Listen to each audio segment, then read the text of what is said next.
This morning we are continuing in a sermon series examining the broken, stained glass of our sanctuary.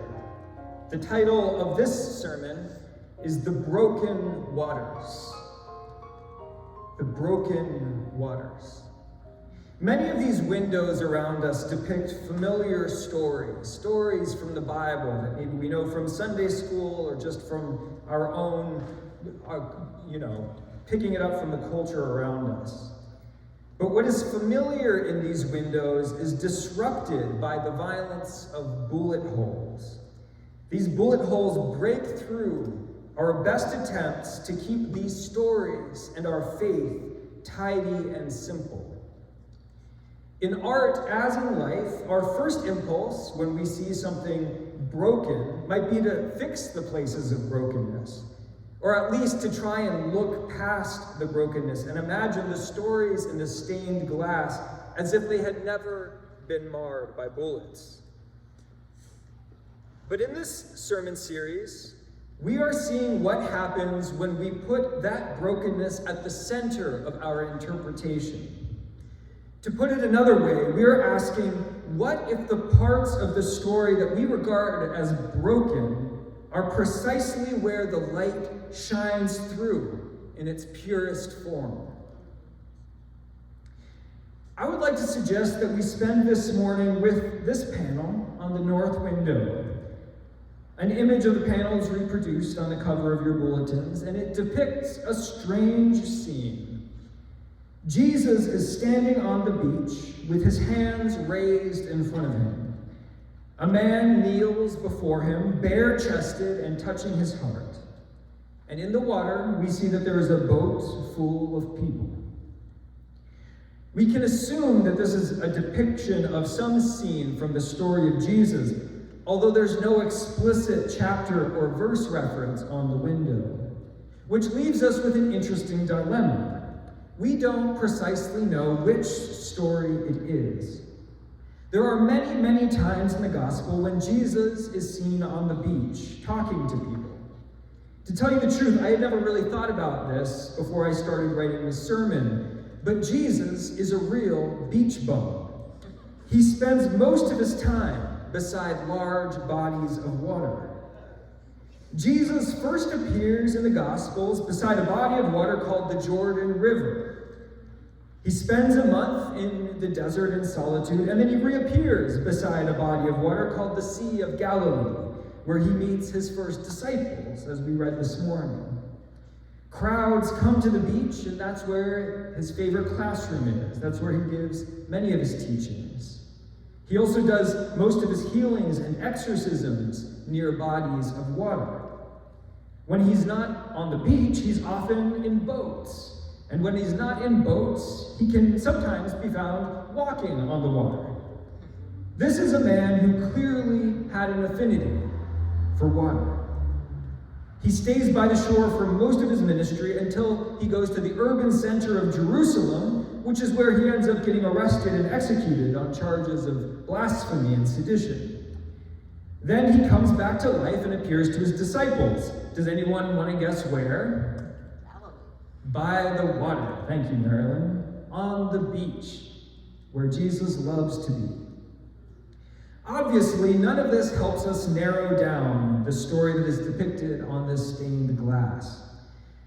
But maybe the artists among us would tell us that the ambiguity could be part of the point. Maybe the art we see is supposed to confuse us and disrupt our sense that everything should mean one thing. What we see in this panel is Jesus standing beside the turquoise waters where he went to retreat and to meditate and to teach and to perform miracles of healing and deliverance.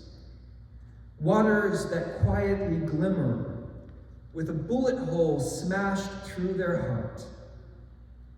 And this kneeling figure in front of Jesus could be anyone. It could be you, it could be me. It could be one day, long, long ago, under the hot Mediterranean sun. Jesus was teaching on the shores of these waters, and the crowd was growing so much that Jesus was being pushed to the edge of the waters. Nearby, there are fishermen who have pulled up to the shore to repair their fishing nets.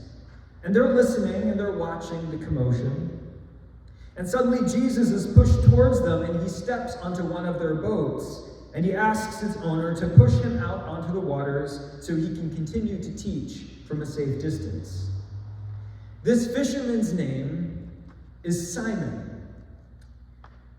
When Jesus is finished teaching, he turns to Simon and realizes that he has taken a full day of this man's time away from him, when he would normally be out on the sea catching fish to make his living.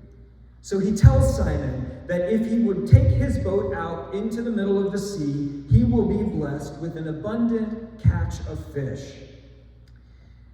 Well, Simon is not easily led into the sea. He demurs because they had been fishing all through the night and they had caught nothing. He says there's no point. There's nothing to catch. But Jesus says, go out to the deep waters and put your net down there. And Simon and his partners do as they're told. They go out into the deep water and they put down their nets. And immediately they begin hauling in so many fish that their nets are breaking again from the weight of it all. Afterwards, when they're back on the shore, Jesus asks Simon to be his disciple. Afterwards, he will rename Simon and call him Peter and tell him that he has a great destiny. Afterwards, this Simon Peter will become the chief disciple. And when Jesus is gone, Simon Peter will turn the teachings of Jesus into a global religious movement that they will call Christianity. Have you heard of it? All of that happens because Simon was there on the beach and because Jesus got into his boat. Simon Peter's entire life and the trajectory of human history will be changed by this encounter on the seashore. It seems like an extraordinary case of being in the right place at the right time. There were 2 boats there that day, and if Jesus had gotten into the other boat, none of this might have happened. Or if Simon had stayed home that day, or if he had been a blacksmith instead of a fisherman, or if any little thing had been different, it's possible that none of what happened would have happened. Maybe you've had the experience of being in the right place at the right time for the right thing to happen, which set you on a course to fulfill your destiny. You look back and you think, if I hadn't gone to summer camp, I never would have met my best friend. Or if I had never gone to that Christmas party, I would never have gotten this job and been on this career path. Or maybe you have had the experience of being in the wrong place at the right time.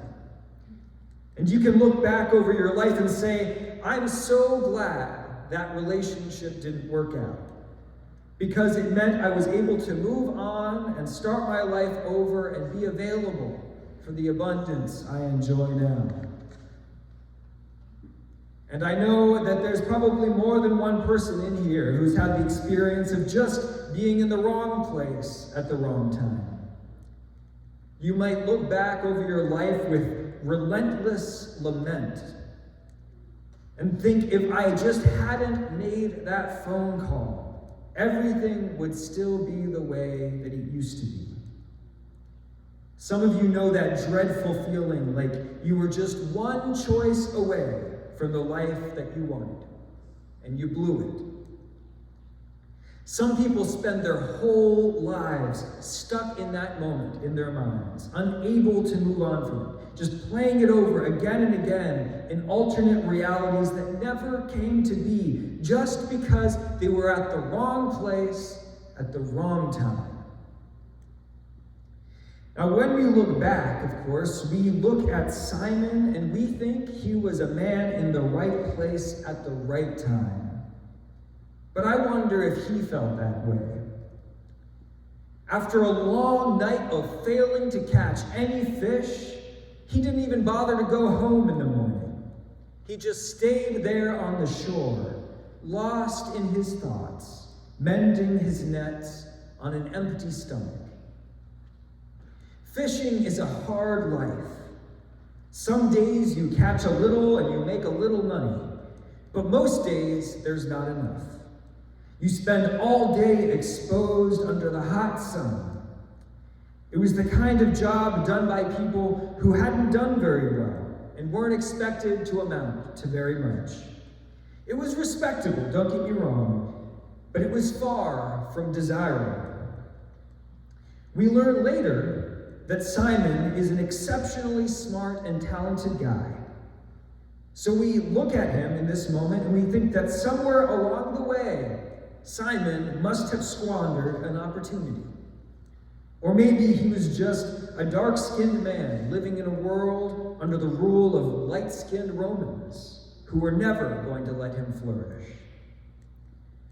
Whatever his story was, it doesn't seem like Simon would have considered himself to be in the right place at the right time.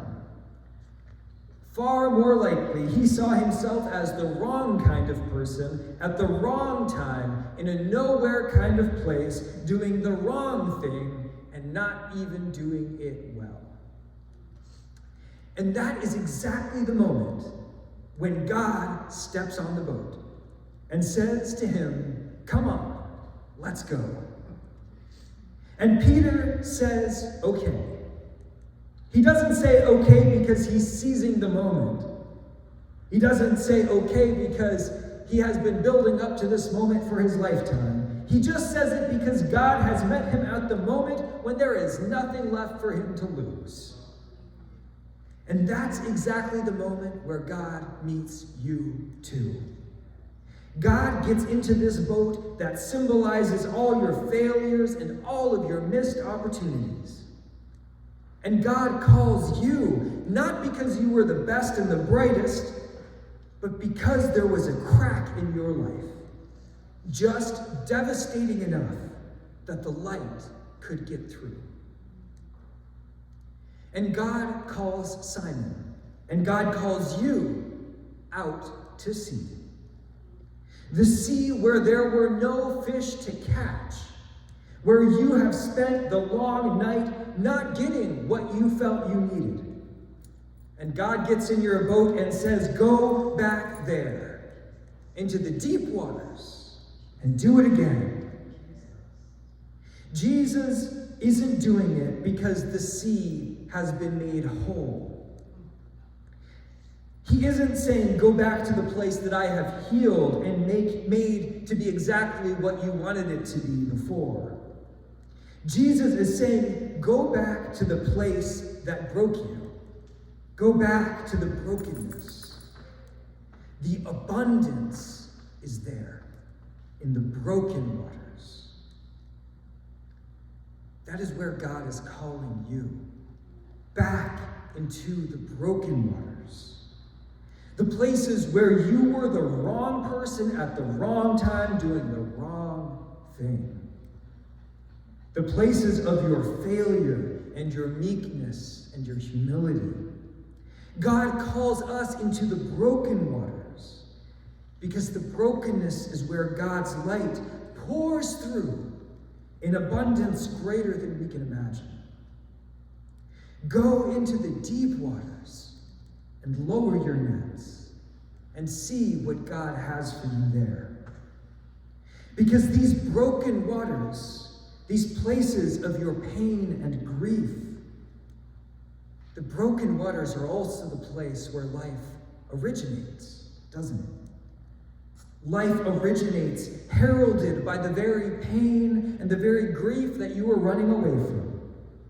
Because when water breaks, it is a sign that the time has been fulfilled and new life is on the way. Newborn life, screaming and wriggling into the bright, glimmering air.